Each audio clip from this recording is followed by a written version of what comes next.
Something that you're going to hear Mark and I focus on a lot is modifications.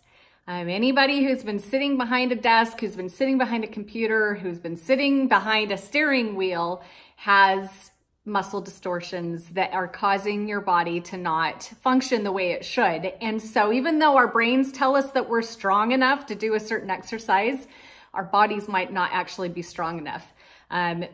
Point in fact, I think there isn't anybody that I know that hasn't injured their back at some point.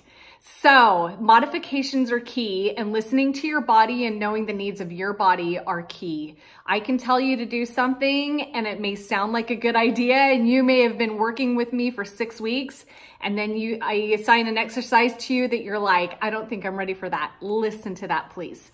So I'm going to show you some modifications really quick for a plank and why a plank is so good for helping you get going at any stage of this program. A plank is really amazing because it engages your whole body. It is a full body exercise, full body weight exercise.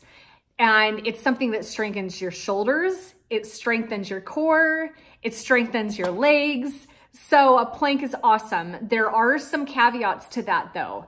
If you've had a ton of babies and you have some issues with peeing when you sneeze, peeing when you cough, peeing when you run, then a plank might not be a good way to start. And we'll talk about that later.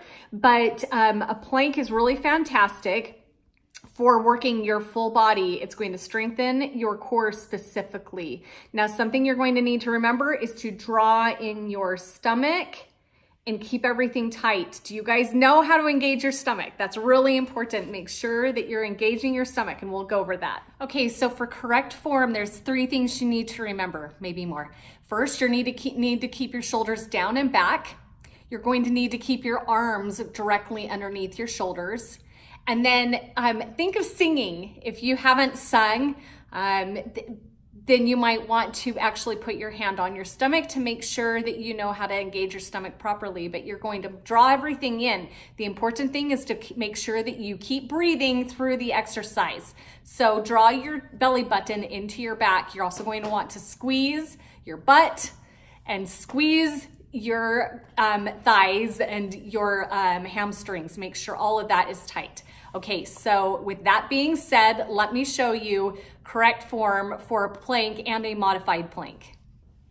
This is an advanced plank, and we'll do things with this as we go. This, notice how my shoulders are right underneath my elbows. You're going to look out, you're going to drop your chin a little bit, but you're going to look out ahead of you. And then finally, this is another form. If you need further assistance, you can even put your toes on the ground.